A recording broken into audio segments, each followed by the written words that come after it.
back in 1993-94. So I don't know what they're going to do, but if they go to the 51 vote route, I think it would have devastating consequences. But there are a lot of even Democratic U.S. This is a Fox News alert. I'm Ainsley Earhart in New York. The office of Senator Ted Kennedy is confirming at this hour that the 77-year-old lawmaker has died. Senator Kennedy had been battling brain cancer since May of last year, and he died at his vacation home in Cape Cod, Massachusetts. Kennedy had served the Senate since 1962. He was the youngest brother of President John Kennedy. Brett Baer has more on the life and legacy of Senator Ted Kennedy. What a wonderful thing. His life was a series of triumphs and losses, seen by many as an American version of a Greek tragedy. Born into family that would become political royalty, Edward Moore Kennedy lived his entire life in the public eye. I, John Fitzgerald Kennedy, do solemnly swear. With his brother John's election to the presidency in 1960, it seemed the Kennedys had the makings of a political dynasty. Another brother, Robert, was Attorney General, and Teddy, as he was affectionately known, was elected to the Senate in 1962. But assassins' bullets stole his brothers away, leaving him alone to shoulder the burden of a grieving family. It was Ted who delivered Bobby's eulogy at New York's St. Patrick's Cathedral in 1968, his voice breaking with emotion. Those of us who loved him and who take him to his rest today, pray that what he was to us and what he wished for others will someday come to pass for all the world. His own aspirations for the White House were derailed in 1969 when his car plunged off a bridge on Chappaquiddick on Martha's Vineyard, killing Mary Jo Kopechne.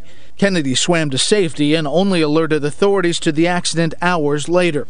As Kopechne's body was pulled from the dark sedan, the senator told investigators he panicked. The fact of that tragedy would live with me for the rest of my life, every day of my life. An investigation later absolved him of responsibility, but questions about his character would follow him and haunt his political ambitions for the nation's highest office. Today, I formally announce that I'm a candidate for President of the United States. Despite Chappaquiddick, Kennedy decided to throw his hat into the 1980 presidential race.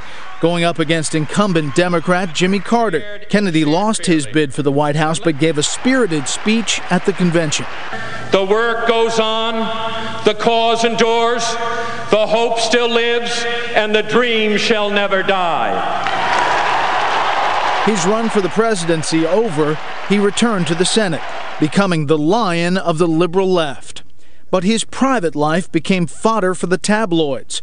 In 1982, after 24 years of marriage, he was divorced from his wife, Joan.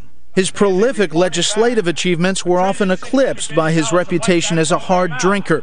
In 1991, his nephew, William Kennedy Smith, was charged with raping a woman at the family's Palm Beach estate. Smith was acquitted, but not before the senator was called as a witness and was portrayed poorly in the press as an aging playboy befuddled by booze.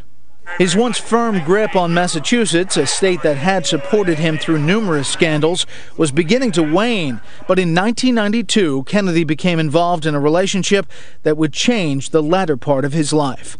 He married Victoria Reggie, a divorced mother of two, and those close to the senator said he had finally found the happiness and peace he had sought for so long.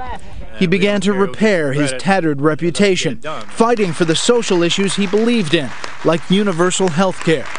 Despite never winning the White House, he remained an ardent supporter for other Democrats seeking the presidency and endorsed Barack Obama early in his campaign, comparing the Illinois senator with his late brother, John.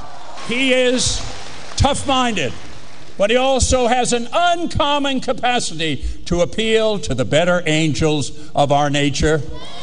I'm proud to stand with him here today and offer my help, offer my voice, offer my energy, my commitment to make Barack Obama the next president of the United States.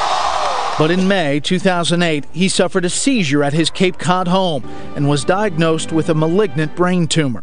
Kennedy contributed to more than 300 bills in the Senate that were eventually signed into law, playing a key part in legislation outlining immigration reform, elimination of apartheid, AIDS care, education, and most notably, health care. His triumphs often overshadowed by those of his brothers, Kennedy nonetheless carved his own legacy, a giant of American politics and one of the longest-serving senators in U.S. history. In Washington, Brett Baer, Fox News. Senator Ted Kennedy, dead at the age of 77. He died of brain cancer. He was diagnosed in May of last year, been battling cancer for some time now, as you well know. He was elected to the U.S. Senate in 1962, the youngest brother of President John F. Kennedy, the youngest of 9. Ted Kennedy, dead at the age of 77. I'm Ainsley Earhart in the New York newsroom here at the Fox News Channel. We'll have more. Now back to Greta.